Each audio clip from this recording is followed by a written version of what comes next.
আসসালামু আলাইকুম। আমি খায়রুন নাহার পুতুল, প্রভাষক, মনোবিজ্ঞান বিভাগ, মোহাম্মদপুর কেন্দ্রীয় কলেজ। প্রিয় শিক্ষার্থীবৃন্দ, কেমন আছো তোমরা? আশা করছি শারীরিক এবং মানসিক উভয়ভাবেই সুস্থ রয়েছো এবং মনোযোগ সহকারে লেখাপড়া করছো। আজকে আমি যে বিষয়টি নিয়ে আলোচনা করব সেটি একাদশ এবং দ্বাদশ ও অনার্স প্রথম বর্ষ এবং ডিগ্রি প্রথম বর্ষের জন্য প্রযোজ্য। তো আজকে আমি যে বিষয়টি নিয়ে আলোচনা করব সেটি হচ্ছে চলের নিয়ন্ত্রণ, কন্ট্রোল অফ ভেরিয়েবল।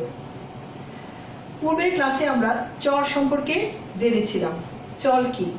পৃথিবীতে পরিবর্তনশীল সব কিছুই হচ্ছে চল, মানে যাকে পরিবর্তন করা যায় সেগুলি হচ্ছে চল। আর চলের প্রকারভেদ সম্পর্কেও জেনেছিলাম। চলকে 4 ভাগে ভাগ করা যায়: অনির্ভরশীল চল, নির্ভরশীল চল, মধ্যবর্তী চল এবং বাহ্যিক চল। তো আজকে আমরা যে বিষয় নিয়ে আলোচনা করব সেটি হচ্ছে চলের নিয়ন্ত্রণ, কন্ট্রোল অফ ভেরিয়েবল। তাহলে প্রথমে আমরা জেনে নিই চলের নিয়ন্ত্রণ বলতে কি বুঝি। পরীক্ষণের নিয়ন্ত্রণের ক্ষেত্রে সকল অবাঞ্ছিত চলকে ধ্রুব রেখে একটিমাত্র চলের প্রভাব মানুষ ও প্রাণীর আচরণে অনুধান করা হয়। তার মানে পরীক্ষণ নিয়ন্ত্রণের ক্ষেত্রে কি করা হয়? সকল অবাঞ্ছিত চলকে ধ্রুবক রেখে একটিমাত্র চলের প্রভাব মানুষ বা প্রাণীর আচরণে অনুধান করা হয়। এই চলের নিয়ন্ত্রণ নিয়ে বিভিন্ন মনোবিজ্ঞানী বিভিন্ন সংজ্ঞা প্রদান করেছেন। তার ভিতরে ড্যানিশ স্কুল 1980 এর সংজ্ঞাটি বিশেষভাবে উল্লেখযোগ্য। তিনি বলেছেন, control is eliminating, identifying or equalizing all factors is an experiment that could affect the outcome. অর্থাৎ চলের নিয়ন্ত্রণ হলো বাহির থেকে এসে প্রভাব বিস্তার করতে পারে এমন সব উপাদানসমূহকে বাদ দেয়া, চিহ্নিত করা বা ধ্রুবক রাখা। তাহলে আমরা কি বলতে পারি? দেখো, যে একটি পরীক্ষণ পরিচালনা করতে হলে পরিবেশ বা পরিস্থিতির উপর পরীক্ষণের নিয়ন্ত্রণ থাকতে হবে। এই পরীক্ষণের নিয়ন্ত্রণই হচ্ছে চলের নিয়ন্ত্রণ। আর চলের নিয়ন্ত্রণ বলতে আমরা বুঝি বাহ্যিক চলের নিয়ন্ত্রণ। আচ্ছা, তাহলে আমি আশা করি তোমরা চলের নিয়ন্ত্রণ কি বুঝতে পেরেছো। তাহলে এখন আমরা আলোচনা করব হচ্ছে, যেহেতু পরীক্ষণের নিয়ন্ত্রণটাকে চলের নিয়ন্ত্রণ বলা হচ্ছে এবং চলের নিয়ন্ত্রণ বলতে আমরা বাহ্যিক চলের নিয়ন্ত্রণ বুঝতে পারি, সেক্ষেত্রে আমরা এখন এই বাহ্যিক চলকে নিয়ন্ত্রণ করার কতগুলি কৌশল রয়েছে সেগুলি আমরা জানবো। অর্থাৎ বাহ্যিক চল নিয়ন্ত্রণের কৌশল, control of extraneous variable and techniques. তাহলে এখন আমরা যেটা জানবো সেটা হচ্ছে বাহ্যিক চল নিয়ন্ত্রণের কৌশল। বাহ্যিক চল নিয়ন্ত্রণের কৌশল।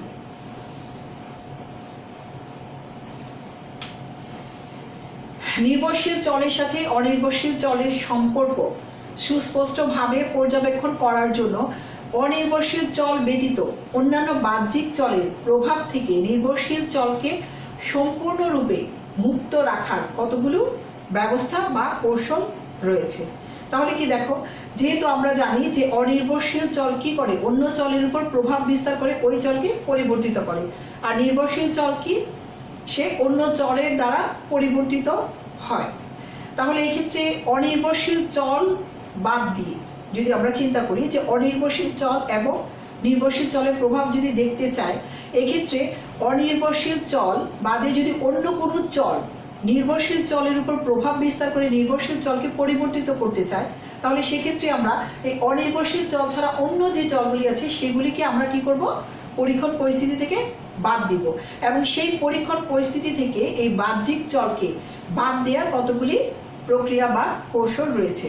এখন আমরা সেই কৌশল নিয়ে আলোচনা করব। তাহলে কি কি কৌশল রয়েছে আমরা কৌশলগুলির নামগুলি লিখে নিই।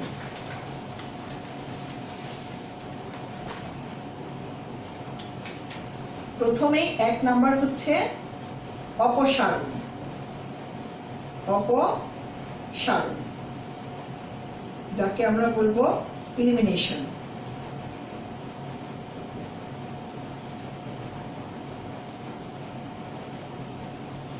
2 হচ্ছে অবস্থার ধ্রুবকতা, অবস্থার ধ্রুবকতা বা একে আমরা সমতাও বলতে পারি, কনস্ট্যান্সি অফ কন্ডিশনস।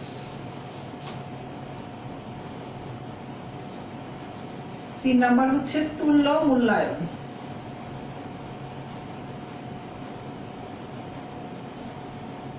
তুল্য মূল্যায়ন বা ব্যালেন্সিং। 4 হচ্ছে প্রতিতুল্য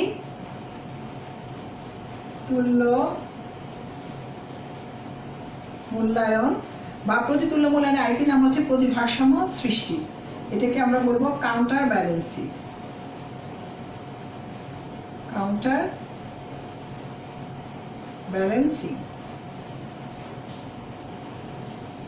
5 নাম্বার হচ্ছে দৈব চয়ন, যাকে আমরা বলবো র্যান্ডমাইজেশন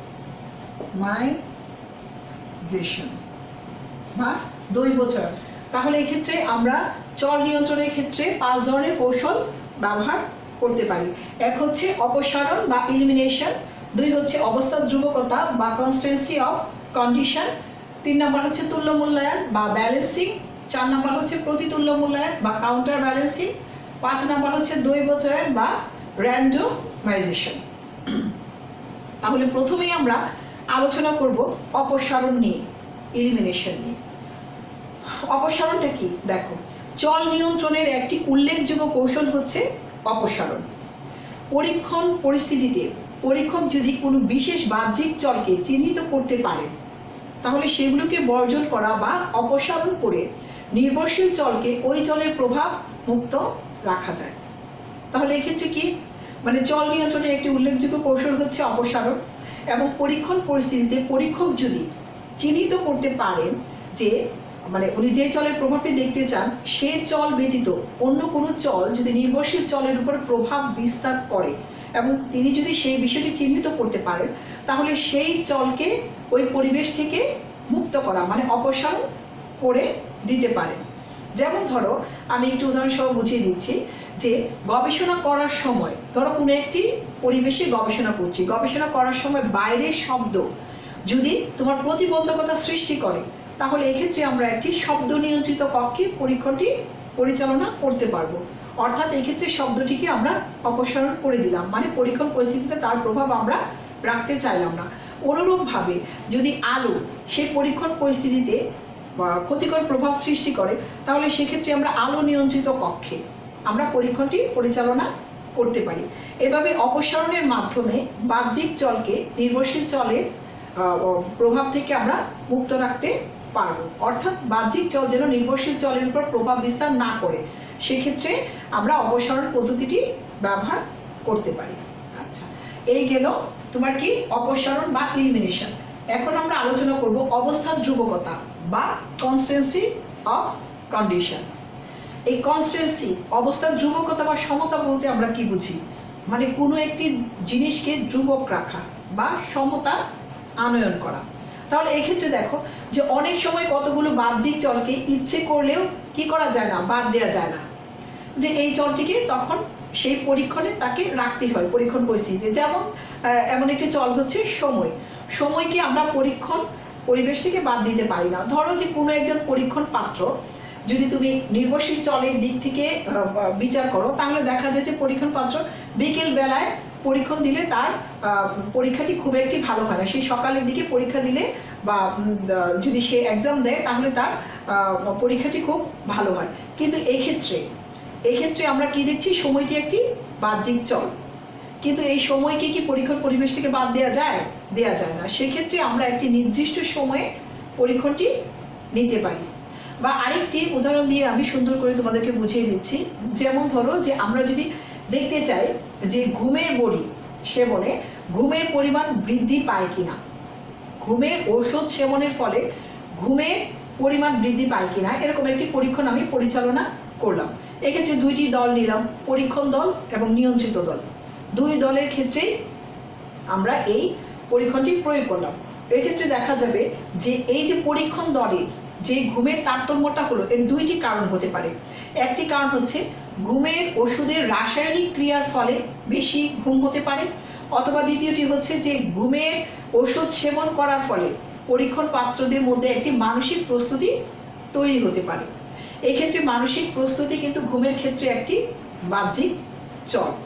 তাহলে এই মানসিক প্রস্তুতিটিকে আমরা কিভাবে বাদ দিতে পারবো? বাদ দেওয়া যাবে? যাবে না। তাহলে এই ক্ষেত্রে কি করতে হবে? অবস্থার ধ্রুবকতা বা সমতা আনয়ন করতে হবে। এই ক্ষেত্রে পরীক্ষণ দল এবং নিয়ন্ত্রিত দল উভয় দলকে বলা হবে যে আমরা উভয় দলকেই কি করব? ওষুধ, ঘুমের ওষুধ আমরা তাদেরকে সেবন করতে দিব। এবং এই ক্ষেত্রে নিয়ন্ত্রিত দলকে পানি মানে চিনি মিশ্রিত পানি দেয়া হবে। এভাবে আমরা সমতা আনয়ন করতে পারবো। তাহলে দেখা যাবে যে এই ক্ষেত্রে আমাদের এই বাহ্যিক চলের প্রভাব থেকে আমরা নির্ভরশীল চলকে মুক্ত রাখতে পারবো। আচ্ছা, তাহলে এখন আমরা তৃতীয়টি নিয়ে কথা বলবো। তৃতীয়টি হচ্ছে তুল্য মূল্যায়ন বা ব্যালেন্সিং। তাহলে এখন আমরা আলোচনা করবো হচ্ছে তুল্য মূল্যায়ন বা ব্যালেন্সিং নিয়ে, যার আরেকটি নাম হচ্ছে ভারসাম্য সৃষ্টি। এমন কতগুলো অবাঞ্ছিত চল আছে যেগুলোকে অপসারণ বা অবস্থার ধ্রুবকতা বা সমতাকরণের মাধ্যমে নিয়ন্ত্রণ করা যায় না। এগুলোকে নিয়ন্ত্রণ করার অন্যতম কৌশল হচ্ছে ভারসাম্য সৃষ্টি করা। এই পদ্ধতিতে সকল বৈশিষ্ট্যের দিক থেকে সমান দুটি দল গঠন করা হয়। একটি দলকে পরীক্ষণ দল এবং অন্য দলকে নিয়ন্ত্রিত দল বলা হয়। পরীক্ষণ দল ও নিয়ন্ত্রিত দল সব শর্তের দিক থেকে সমান সমান থাকবে। শুধু পার্থক্য এইটুকুই হবে যে পরীক্ষণ দলে অনির্ভরশীল চল প্রয়োগ করা হবে এবং নির্ভরশীল বা নিয়ন্ত্রিত দলের ক্ষেত্রে অনির্ভরশীল চল প্রয়োগ করা হবে না। তাহলে কি হবে? দুটি দলের ক্ষেত্রে, পরীক্ষণ দল এবং নিয়ন্ত্রিত দল, দুটি দলের ক্ষেত্রে সকল শর্ত এবং সকল বৈশিষ্ট্যের দিক থেকে এরা সমান হবে। শুধু পার্থক্যটা এটুকু হবে যে একটি দলের উপর অর্থাৎ পরীক্ষণ দলের উপর অনির্ভরশীল চল প্রয়োগ করা হবে এবং নিয়ন্ত্রিত দলের উপর অনির্ভরশীল চল প্রয়োগ করা হবে না। তাহলে যদি উদাহরণ দিয়ে আমরা একটা বলতে পারি যে একটি পরীক্ষণের জন্য যদি 30 জন পুরুষ ও 40 জন মহিলা পাওয়া গেল, তাহলে এক্ষেত্রে লিঙ্গ ভেদে কি হবে? আচরণের তারতম্য ঘটতে পারে, কারণ এক দলে 30 জন পুরুষ আর এক দলে 40 জন মহিলা। তাহলে এক্ষেত্রে কি লিঙ্গ ভেদে পার্থক্য হবে এবং তাই লিঙ্গের প্রভাব নিয়ন্ত্রণের জন্য কি করতে হবে? আমাদের দুইটি দলকেই সমানভাবে ভাগ করতে হবে। তাহলে সমানভাবে ভাগ কিভাবে আমরা করতে পারবো? আমি একটি ছকের মাধ্যমে তোমাদেরকে এখানে দেখিয়ে দিচ্ছি।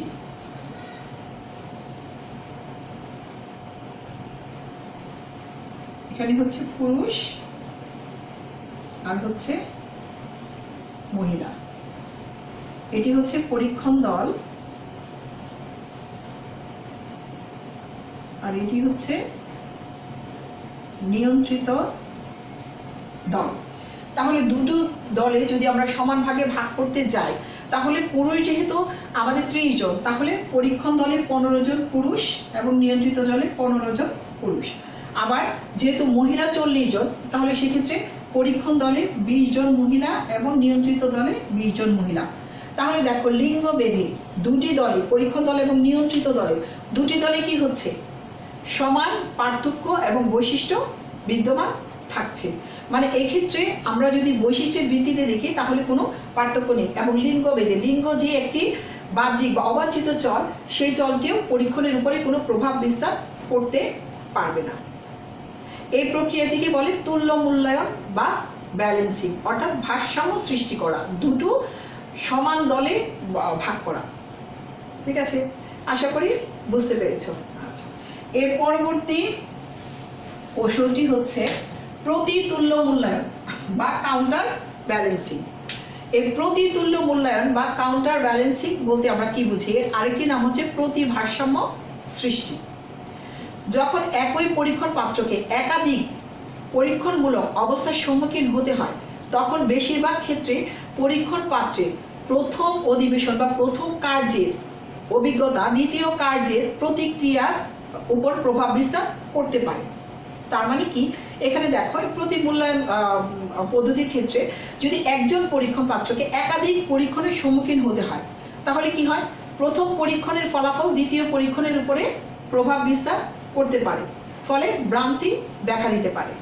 এই প্রতিসাম্য পদ্ধতিতে অনুশীলনটি এ বি এবং বি এ এই আকারে প্রকাশ করা হয়, অর্থাৎ এটি এ বি এবং বি এ আকারে প্রকাশ করা হয়। আমি বুঝিয়ে দিচ্ছি।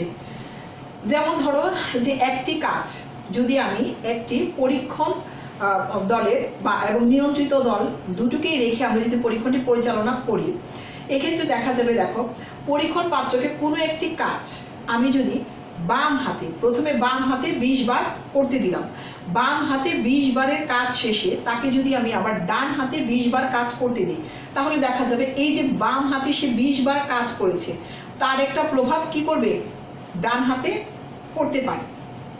তাহলে এক্ষেত্রে আমরা কি করতে পারি, এই যে বাম হাতের 20 বার কার্য সম্পাদনটা ডান হাতের উপরে প্রভাব বিস্তার করছে, সেটিকে আমরা দূর করার জন্য একটি প্রক্রিয়া অবলম্বন করতে পারি, যাকে বলা হয় যে প্রতিতুল্য মূল্যায়ন বা এই যে ভারসাম্য সৃষ্টি, যেটা এ বি এবং বি এ পদ্ধতি।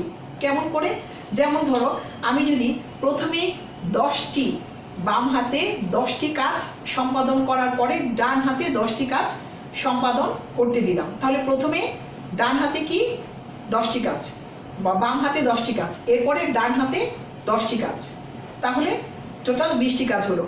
আবার এর পরবর্তী কিছু সময় বিরতি দিয়ে যদি আমি আবার ডান হাতে 10টি কাজ দিয়ে বাম হাতে 20টি কাজ করতে দিই, তাহলে দেখো প্রথমের বাম হাতের কাজটি ডান হাতের উপরে প্রভাব বিস্তার করলো এবং দ্বিতীয়বার ডান হাতের কাজটি বাম হাতের উপরে প্রভাব বিস্তার করলো, তাহলে ফলাফলটা কি হবে, 0 হবে। তোমাদেরকে আরেকটু সহজভাবে বুঝিয়ে দিচ্ছি। যেমন ধরো এখানে যদি 20 বার কোনো কাজ তুমি বাম হাতে করো, এরপর আবার 20 বার যদি সেই কাজটি ডান হাতে করো, তাহলে প্রথম বাম হাতে 20 বার করার ফলে তোমার একটা অভ্যাস গড়ে উঠবে এবং দ্বিতীয়বার আবার 20 বার ডান হাতে করলা, তাহলে প্রথমে 20 বার যখন তুমি বাম হাতে করবা সেটার একটা প্রভাব তোমার ডান হাতে পড়ে যাচ্ছে। খুব সহজ ব্যাপার। আবার এই কাজটিকে, এই 20 বার বাম হাতের কাজটিকে যদি আমি প্রথমে 10 বার বাম হাতে করলাম, করার পরে আবার 10 বার কি করলাম, বাকি ডান হাতে করলাম, এই পরবর্তী সময় কিছুটা বিশ্রাম বা তুমি বিরতি দিয়ে আবার যদি প্রথমেই 10 বার ডান হাতে কাজটা করতে দিই, এরপরে আবার 10 বার বাম হাতে কাজটা করতে দিই, তাহলে কি হবে, প্রথমে বাম হাতের কাজটা ডান হাতের উপরে প্রভাব বিস্তার করবে, আবার দ্বিতীয়বার ডান হাতের কাজটা বাম হাতের উপরে প্রভাব বিস্তার করবে। তার মানে যদি দুইটির যোগফল আমরা তৈরি করি তাহলে যোগফলটা কি হবে, 0 হবে, মানে এ বি এবং বি এর ফলাফল কি হবে, 0 হবে। তাহলে এক্ষেত্রে বাহ্যিক চলে প্রভাবটি আর থাকছে না। ঠিক আছে, আশা করছি এই প্রতিতুল্য মূল্যায়ন বা ভারসাম্য সৃষ্টি, যাকে আমরা কাউন্টার ব্যালেন্সিং বলি, আশা করি সেটি বুঝতে পেরেছো। এবার আমরা 5 নম্বর পদ্ধতিতে যাব। 5 নম্বর পদ্ধতি হচ্ছে দৈব চয়ন বা র্যান্ডমাইজেশন। দৈব চয়ন কথাটি বলতে আমরা কি বুঝি, দৈব ক্রমে ঘটা কোনো বিষয়কে আমরা বুঝে থাকি। আচ্ছা, দেখো যে এমন কিছু চল আছে যা সুস্পষ্টভাবে চিহ্নিত করা এবং উপরোক্ত পদ্ধতির সাহায্যে নিয়ন্ত্রণ করা যায় না। মানে কিছু কিছু চল আছে যাকে তুমি সুস্পষ্টভাবে চিহ্নিত করতে পারবে না, এবং উপরোক্ত যে পদ্ধতিগুলি গেল, কি কি গেল দেখো, অপসারণ, অবস্থার ধ্রুবকতা, তুল্য মূল্যায়ন, প্রতিতুল্য মূল্যায়ন, এই পদ্ধতির মাধ্যমেও কি করা যায় না, নিয়ন্ত্রণ করা যায় না। সেক্ষেত্রে দৈব চয়ন পদ্ধতি ব্যবহার করা হয়। যেমন ধরো পরীক্ষণকারী পক্ষপাতিত্ব একটি বাহ্যিক চল, মানে পরীক্ষণ পরিবেশে পরীক্ষকে যে পরীক্ষণটি নিবে পরীক্ষণকারী, এখানে পক্ষপাতিত্ব কি হয়, একটি বাহ্যিক চল হিসেবে গণ্য হবে। যেমন ধরো পরীক্ষণ পাত্র নির্বাচন, পরীক্ষণ পাত্রদের বিভিন্ন দলে বন্টন, তারপরে উদ্দীপক উপস্থাপনের দ্বারা ইত্যাদি ক্ষেত্রে যদি পরীক্ষণকারীর পক্ষপাতিত্ব থাকে তাহলে কি পরীক্ষণটি সুস্পষ্টভাবে সম্পন্ন হবে, হবে না। কিন্তু এই যে এই প্রক্রিয়াগুলি, যেমন পরীক্ষণ পাত্র তোমার নির্বাচন, পরীক্ষণ পাত্রকে বিভিন্ন দলে বন্টন এবং উদ্দীপক উপস্থাপন, এই প্রক্রিয়াগুলি যদি দৈব ক্রমে ঘটা হয়। যেমন দৈব চয়নের একটি বড় পদ্ধতি হলো লটারি। যদি লটারির মাধ্যমে আমি পরীক্ষণ পাত্র নির্বাচন করি, তাহলে এক্ষেত্রে পরীক্ষণকারী কোনো প্রভাব থাকবে না। কারণ আমি তো আমার ইচ্ছা মতো কাউকে পছন্দ হলেও তাকে নিতে পারছি না, কারণ লটারিতে তার নামগুলি দেওয়া আছে। এখানে যে যে নামগুলি উঠবে সেই নামে কিছু দল পরীক্ষণ পাত্রে, কিছু দল নিয়ন্ত্রিত, মানে পরীক্ষণ দলে বা নিয়ন্ত্রিত দলে ভাগ করে আমরা দিব। তাহলে এক্ষেত্রে আমার নিজস্ব কোনো পক্ষপাতিত্ব থাকবে না। আবার ধরো যে পরীক্ষণ পাত্র নির্বাচনের ক্ষেত্রে একই জিনিস। আবার উদ্দীপক যখন উপস্থাপন করব, আমি কাউকে আমার পছন্দ হলে আমি তাকে আগে উপস্থাপন করতে পারি, আবার কাউকে শেষের দিকে উপস্থাপন করতে পারি। সেই ক্ষেত্রে বিশেষেও আমরা এই দৈব চয়ন পদ্ধতি ব্যবহার করতে পারি। অর্থাৎ লটারির মাধ্যমে আমরা দেখতে পারি যে কাকে আমরা প্রথমে নিব বা কাকে আমরা পরে, মানে লটারিতে যে যার নামে আগে উঠবে তাকে প্রথমে দিব, আর যার নাম পরে উঠবে তাকে পরে দিব। তাহলে এক্ষেত্রে কি হয়, এই যে পরীক্ষণকারী যিনি পরীক্ষণটা নিচ্ছেন, ওনার পক্ষপাতিত্ব পরীক্ষণ পরিস্থিতি পরিবেশের উপর প্রভাব বিস্তার করতে পারে না। তাহলে এক্ষেত্রে পরীক্ষণকারীর যে পক্ষপাতিত্ব একটি বাহ্যিক চল, সেই চলটি কি নিয়ন্ত্রণ করা সম্ভব। দৈব চয়ন পদ্ধতির মাধ্যমে আমরা এভাবে পরীক্ষণ পরিস্থিতি থেকে আমরা বাহ্যিক চলকে নিয়ন্ত্রণ করতে পারি। আশা করছি তোমরা দৈব চয়ন বুঝতে পেরেছ। তাহলে চল নিয়ন্ত্রণের যে কৌশলগুলি, সেই চল নিয়ন্ত্রণের কৌশলের ভিতরে দেখো অপসারণ, অবস্থা ধ্রুবকতা, তুল্য মূল্যায়ন, প্রতিতুল্য মূল্যায়ন, দৈব চয়ন, এই 5টি পদ্ধতির মাধ্যমে আমরা কি করতে পারি, বাহ্যিক চলকে নিয়ন্ত্রণ করতে পারি। তাহলে এই ক্ষেত্রে এখানে ক বিভাগের জন্য প্রশ্ন থাকতে পারে, এটি খ বিভাগের জন্য ছোট প্রশ্ন আসতে পারে যে অপসারণ বলতে কি বুঝো, বা আসতে পারে যে অবস্থা ধ্রুবকতা বলতে কি বুঝো, উদাহরণ সহ ব্যাখ্যা করো। তুল্য মূল্যায়ন, খ বিভাগের জন্য তুল্য মূল্যায়ন বলতে কি বুঝো, উদাহরণ সহ ব্যাখ্যা করো। প্রতিতুল্য মূল্যায়ন বলতে কি বুঝো, উদাহরণ সহ ব্যাখ্যা করো। বা দৈব চয়ন বলতে কি বুঝো, উদাহরণ সহ ব্যাখ্যা করো। আবার আসতে পারে গ বিভাগের জন্য আসতে পারে কি আসতে পারে যে চল নিয়ন্ত্রণের কৌশলগুলি আলোচনা করো। চলের নিয়ন্ত্রণ বলতে কি বুঝো, চল নিয়ন্ত্রণের কৌশলগুলি আলোচনা করো। আর একাদশ এবং দ্বাদশ শ্রেণীর জন্য এটি গ এবং ঘ বিভাগের জন্য, অর্থাৎ প্রয়োগ এবং উচ্চতর দক্ষতার জন্য প্রশ্নটি আসতে পারে। যে একটি উদ্দীপক দিয়ে দিল, সেক্ষেত্রে উদ্দীপক থেকে হয়তো তোমার এক্ষেত্রে অপসারণ, অবস্থা ধ্রুবকতা, তুল্য মূল্যায়ন, প্রতিতুল্য মূল্যায়ন বা দৈব চয়ন যে কোনো একটি বিষয় উদ্দীপকে উল্লেখ করে দিয়ে তোমাকে সেটি বর্ণনা করতে বলা হলো। বা উচ্চতর দক্ষতার ক্ষেত্রে 2টি চল নিয়ন্ত্রণের কৌশল উদ্দীপকে তুলে দিয়ে তোমাকে এই 2টির ভিতরে পার্থক্য তৈরি করতে বললো, বা 2টিকে তোমাকে চিহ্নিত করতে বলতে পারে। তাহলে আশা করি তোমরা এই চল নিয়ন্ত্রণের কৌশল বুঝতে পেরেছ। কারণ চলের প্রকারভেদ এবং চল নিয়ন্ত্রণের কৌশল, অর্থাৎ বাহ্যিক চল নিয়ন্ত্রণের কৌশল তোমাদের জন্য খুবই গুরুত্বপূর্ণ। আমি আবারও বলছি, এটি শুধু একাদশ, দ্বাদশ, অনার্স প্রথম বর্ষ, ডিগ্রি প্রথম বর্ষের জন্য নয়, প্রত্যেকটি ইয়ারের জন্যই এই চল খুবই গুরুত্বপূর্ণ একটি বিষয়।